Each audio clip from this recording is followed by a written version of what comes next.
wind howled against the brittle windows of an old house that seemed to stand not by strength, but by stubbornness. Everyone in the village called it Crow's Rest, though no one remembered who had first given it that name. The children whispered that the walls carried voices, that shadows crept in places shadows did not belong, and that a single sound, sharp, guttural, cutting through silence like a knife, had once been heard echoing from within, the unmistakable caw of a crow at midnight. Mara had never believed in such stories. She was 23, strong in her defiance of superstition, and practical to a fault. After her father's death, the deed of the house passed to her name. To her, it was not haunted. It was property, land, a broken-down inheritance waiting to be sold. The village elders shook their heads when she announced she would stay there for a week to prepare the papers. A week in Crow's Rest? Alone? Their warnings rolled off her like rain on stone. The first night was ordinary enough. She swept the dust from the hallway, lit candles against the weak electricity, and opened the heavy drapes. The house sighed as though grateful for her presence. Old wood groaned with every step, the staircase coughed under her weight, and somewhere far above, a crow flapped out of the broken rafters. At dawn, she found the first feather, black as coal, stiff as iron. It lay at her bedside as though carefully placed. She thought little of it, assuming it had drifted in through the cracked roof. But when she went downstairs, she found another on the kitchen counter, then another on the windowsill. Always one. Always where she would see it first. By the third day, Mara began to hear it, the sound. A raspy cawing, distant at first, carried on the wind, then louder, closer. Once it came from the attic, once from the cellar. She would fling open the doors, chase the echo, only to find nothing but dust and darkness. Yet each time, a feather would greet her. The house was not empty. She began to feel it. In mirrors, her reflection lagged a moment too long. In hallways, shadows stretched ahead of her, bending around corners. When she turned quickly, she thought she saw a flicker of wings folding into the walls. Sleep grew thin. One night she awoke gasping, her chest pressed down by unseen weight. Her eyes darted to the ceiling. There, a silhouette perched against the rafters, too large for a crow, too human to be animal. Two eyes like dripping tar stared back. It tilted its head. Caw. The sound echoed not in her ears, but inside her ribs. She screamed, and the figure dissolved into feathers that rained over her until they vanished before touching the floor. By morning, she decided she would leave. Enough was enough. She packed her bags, stacked the papers she had come to sign, and carried her suitcase to the door. But when she turned the handle, it would not budge. She twisted harder. The knob spun freely, as though detached. The door would not open. Neither would the windows. Glass rattled but refused to break beneath her desperate fists. The house had closed its fist around her. That was when she found the writing. On the mirror in the hallway, faint lines scraped by something sharp. Words that had not been there the day before. "KAW comes for the air." Mara stumbled back, trembling. She didn't know whether it was madness or truth, but the house now pulsed like a living organ. Every sound, the creak, the whistle, the groan, seemed like breath.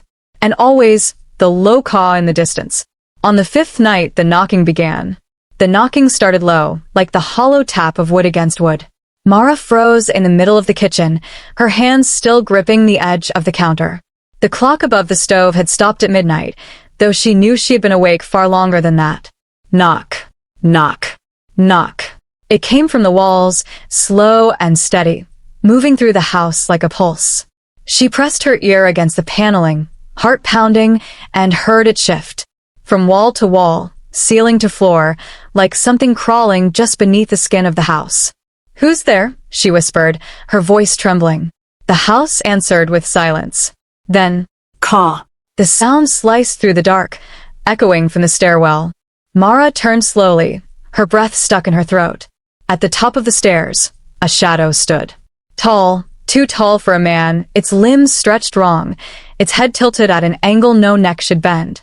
In its hand was something black and sharp. It tapped it 3 times against the railing. Knock, knock, knock. Mara stumbled back, nearly falling over the chair. She blinked, and it was gone. only feathers, drifting down the stairs like snow. By morning, she could no longer tell where night ended and day began. The windows let in no light, though she could feel warmth pressing from outside. Time felt broken here, twisted around her like a noose. She tried to distract herself, to anchor her mind. She cooked, though the food tasted of ash. She cleaned, though dust returned the moment she turned her back. Once, she thought she heard her father's voice calling from the study, gentle, loving. She rushed to the door, flung it open, and found only his portrait hanging crooked on the wall. The crows began appearing after that. Not living ones, but sculptures, carvings, figures etched into the wood itself. She swore the walls were smooth when she arrived.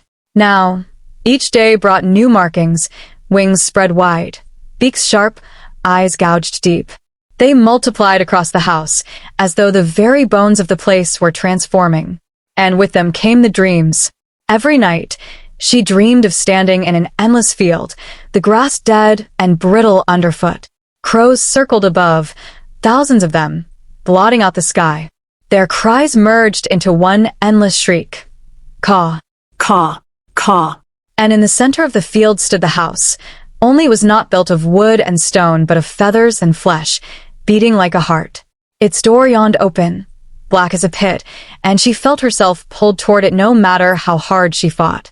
She woke each morning screaming, her sheets damp, her hands clutching black feathers that disintegrated when touched. On the 7th day, the knocking became louder. No longer gentle taps but hammering blows, shaking the walls. She clamped her hands over her ears, yet it thudded in her skull, rattling her teeth.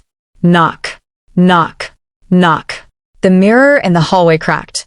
The writing returned, only deeper this time, gouged into the glass itself. The air must feed the flock. No, Mara whispered, tears streaking her face. I won't do it. The air grew heavy, pressing down on her chest. The house groaned as if laughing. From the cracks of the broken mirror, black liquid oozed, thick and tar-like, dripping to the floor. Feathers floated up from it, spinning gently in the air before dissolving. Mara stumbled back into the parlor, her eyes wide, when she heard the voice. It was not a crow's cry. It was human, low, ragged, like someone speaking through torn lungs. Daughter of Crow's Rest. She spun around. Who's there? The shadows shifted, gathered, and formed into a shape. The figure was cloaked in feathers, its face hidden behind a crude beak mask. Its arms stretched long, its hands like talons. Around its feet lay piles of feathers, twitching as though alive. You cannot leave, it rasped. The house chooses its heir. The flock hungers. Mara shook her head violently. I didn't choose this. I never asked for this place. The figure tilted its head, just like the creature on the rafters that night. Bloodline chooses you, as it chose your father, as it chose his father before him. Her chest tightened. She thought of her father, how he wasted away in this very house, growing quieter each year, until he finally died in his sleep. She had thought it grief, sickness. But now, what are you? She whispered. The figure's mask split in the middle, revealing darkness underneath. From it came a sound louder than thunder, sharper than steel. Caw. The force of it threw her against the wall. She crumpled to the floor, ears ringing, nose bleeding. The figure dissolved into feathers that scattered across the room. Mara did not sleep after that. She wandered the halls like a prisoner, muttering to herself, clutching a candle. Her skin grew pale, her eyes hollow. Each corner seemed alive, each whisper a threat. On the 9th night, she felt it, something inside her chest moving, crawling. She ripped open her blouse and stared in horror. Black veins spread from her heart outward, pulsing under her skin. She clawed at them, but they only writhed more.